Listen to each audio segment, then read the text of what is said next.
Voice of మంజాల్సిన్కి స్వాగతం సుస్వాగతం.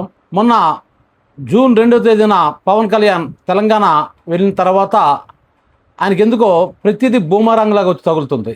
అంటే అక్కడ తెలంగాణ వాదులను విమర్శించడం, మీ అయ్యి జాగీరా అని అడగటం, నేను ఇక్కడికి వస్తాను పోటీ చేస్తాను అని అనటం, అక్కడ నుంచి తెలంగాణ వాదులు దానికి తిరిగి ఈయన కౌంటర్ వేయటం, అంతేకాకుండా అక్కడ జనసేన నేతని అక్కడ గవర్నమెంట్ అరెస్ట్ చేయటం, అక్కడ పోలీసు వాళ్ళు సూమోటోగా అరెస్ట్ చేశారు. ఎందుకంటే ఆయన సాక్షాత్ ముఖ్యమంత్రి, అక్కడ ముఖ్యమంత్రిని బలేసేస్తానన్నాడు రేవంత్ రెడ్డిని.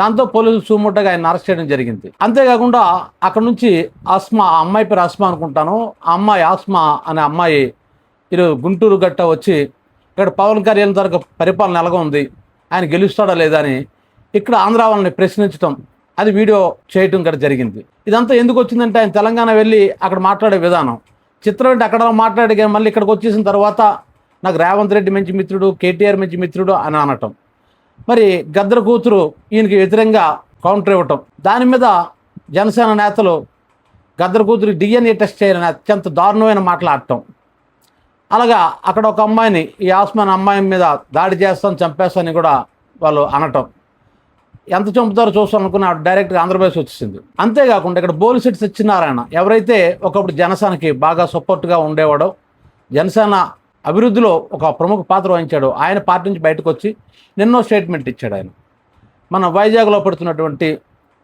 దీనికి ఎంత వాటర్ ఖర్చు అవుతుంది, ఎంత పవర్ ఖర్చు అవుతుంది, ఎంత చూస్తే కేవలం 200 నుంచి 500 మంది మాత్రమే ఉద్యోగాలు దొరుకుతాయి అంటే చంద్రబాబు నాయుడు ఎంతో గొప్పగా చెప్పుకున్నటువంటి దీన్ని ఆయన ఏం కావాలి తీసి పారేసిన, ముఖ్యంగా పర్యావరణానికి చాలా దెబ్బ తగులుతుందని కూడా చెప్పడం జరిగింది.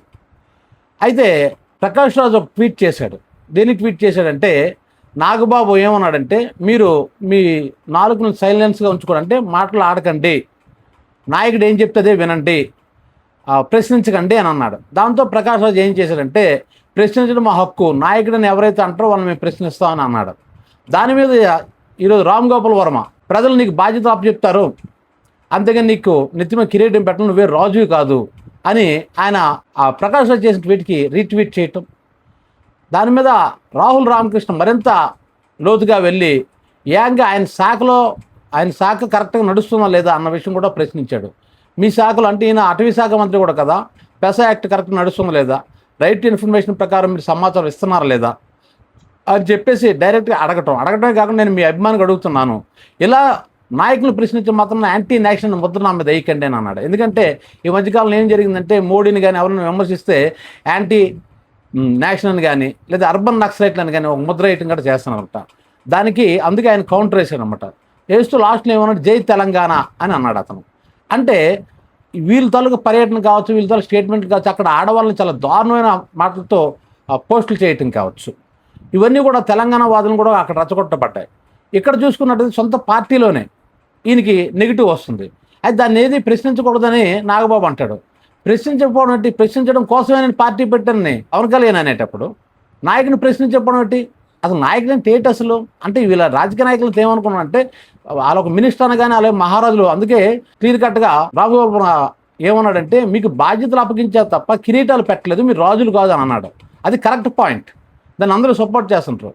మనం ఎవరినైనా ఒక ప్రజాప్రతినిధిని మనం ఎన్నుకుంటాం, ఆ తర్వాత మంత్రి అవ్వచ్చు, ముఖ్యమంత్రి అవ్వచ్చు, ప్రధానమంత్రి అవ్వచ్చు, కానీ ఆయన ఎవరంటే సేవకుడు అంటే దాన్ని చూడండి, ఇది సర్వీస్ అంటారు. మీరు ప్రజలు సేవ చేయడానికి వచ్చాం రాజకీయాల్లోకి అంటుంటారు కదా, సేవ చేయడానికి వచ్చినప్పుడు ఏమవుతాడు, సేవకుడు అవుతాడు. సేవకుడు ప్రశ్నించకూడదా? మన తరపున అందరం పార్లమెంట్కి వెళ్ళాం, అందరూ అసెంబ్లీలోకి వెళ్ళాం కాబట్టి మన తరపున ఒక ప్రతినిధి మనం ఎన్నుకున్నవాడు మన తరపున అక్కడ అసెంబ్లీలోనో పార్లమెంట్లోనో ప్రశ్నిస్తాడు. మా నియోజకవర్గానికి ఇది కావాలి, ఎందుకు మీరు చేయటం లేదని వీళ్ళు ఎలాగైతే ప్రశ్నిస్తారు అసెంబ్లీలో, అలాగే ఆ నాయకుడిగా ఏదైనా పని చెబితే ప్రజలు ప్రశ్నిస్తారు. ప్రశ్నించకూడదంటే ఎలా అంటే, ప్రజలు ఓట్లు కావాలి కానీ ప్రజలు ప్రశ్నించకూడదా? అదేమైనా కార్యకర్త సపోర్ట్ కావాలి కానీ నాయకుని ప్రశ్నించకూడదా? అంటే వాళ్ళు ఇష్టం చేసుకొని వెళ్ళిపోవడానికి ఇది డెమోక్రసీ, ఇదే డిక్టేటర్షిప్ కాదు. వీళ్ళే హిట్లర్లు కాదు, ముసోలిని కాదు, వాళ్ళు అనుకున్నట్లు చేయడానికి. ఎవడు ప్రశ్నించకుండా ఉండాలంటే చూడండి, ఇప్పుడు ఉత్తర కొరియా అధ్యక్షుడు ఉన్నాడు కదా, అలాగా నోరు మూసుకొని ఉండాలా? కాబట్టి అందుకే రామ్ గోపాల్ వర్మ కూడా ప్రశ్నించాడు, మరి ప్రకాష్ రాజు ప్రశ్నించాడు, రాహుల్ రామకృష్ణ ఇంకా డెప్త్లో వెళ్ళిపోయి పెసా యాక్ట్ ఏ విధంగా ఉంది, ఆర్టీఏ రైట్ ఇన్ఫర్మేషన్ యాక్ట్ ప్రకారం సమాచారం ఇస్తున్నారు లేదన్న అంటే ఆ మాట అడిగాడంటే ఆయన దగ్గర ఏదో ఇన్ఫర్మేషన్ ఉంది. ఇన్ఫర్మేషన్ లేకుండా అంత డెప్త్లోకి వెళ్ళి రాహుల్ రామకృష్ణ అంటే ఆ సినిమా రంగానికి చెందిన వ్యక్తే కదా అతను కూడాను. పవర్ స్టార్ అంటే ఏంటో తెలుసు కదా. తెలిసి కూడా ప్రశ్న వేశాడంటే ఆయన దగ్గర ఏదో ఇన్ఫర్మేషన్ ఉండి ఉండాలి. ఇదంతా ఎందుకు చెప్తున్నంటే రాజకీయాలు అయిన తర్వాత సాఫ్ట్గా ఉండాలి. ఎన్నో అబద్ధాలు నేను ఆ రోజు ఆయన స్పీచ్ ప్రెస్ మీట్ రోజు నాడే నేను వీడియో చేసి చెప్పాను అబద్ధాలు ఆడుతున్నాడని. అంటే గద్దరు కారుకున్నట్టు. రాజశేఖర రెడ్డి ఏమో ఈయనకట కౌరు పెట్టాడట. కౌరు పెట్టి మీరు రాజకీయాల కోసం మీ మీద కేసులు పెట్టేసిన పోలీస్ ఆఫీస్ చేత కౌరు పెట్టాను. దానికి కేవీపీ రామచంద్రరావు గట్టిగా కౌంటర్ ఇచ్చాడు. ఎంత గట్టిగా ఇచ్చాడంటే ఈ రోజు వరకు పవన్ కళ్యాణ్ నోరు మెదపటం లేదు. ఎంత గట్టిగా ఇచ్చాడంటే రాజశేఖర రెడ్డి మీకు ఒక పోలీస్ ఆఫీస్ని పంపించి బెదిరించాడా? ఎవరా పోలీస్ ఆఫీసరు? నువ్వు ఆయన చెప్పు, ఆయనకి లై డిటెక్టర్ టెస్ట్ చేద్దాం. ఒకవేళ నిజంగా రాజశేఖర రెడ్డి అలా పంపించి మీ కుటుంబాన్ని బెదిరించాడు అని కానీ ఆ పోలీస్ ఆఫీసర్ కానీ చెప్తే మేము మా కాంగ్రెస్ పార్టీ 10 కోట్ల రూపాయలు మీకు ఇస్తాము, ఈ ఛాలెంజ్ మీరు రెడీయేనా అని రాజశేఖర రెడ్డి ఆత్మగా పేర్కొనేటువంటి కేవీపీ రామచంద్రరావు ఛాలెంజ్ చేశాడు. మరి ఆ ఛాలెంజ్కి ఎందుకే ఎంతవరకు నువ్వు జవాబు చెప్పవు? నువ్వు ప్రజల జీవితంలో ప్రజానాయకుడికి ఉండేటప్పుడు ప్రతిదీ అబద్ధమేనా అని నాయకులు రాజకీయాల్లో లేదా ఎలక్షన్ టైం ఇప్పుడు అబద్ధం ఆడడం సహజం. కొన్నిసార్లు ఆడకపోతే అవ్వదు కూడా. కానీ ప్రతిదీ అబద్ధమే. నిజానికి ఆ టైంలో నువ్వు బాలు ABCDFG ఏదో సినిమా ఉంది కదా, ఆ టైంలో అంటున్నా, ఆ టైంలో నువ్వెవరో నీకు అంత క్రేజు లేదు.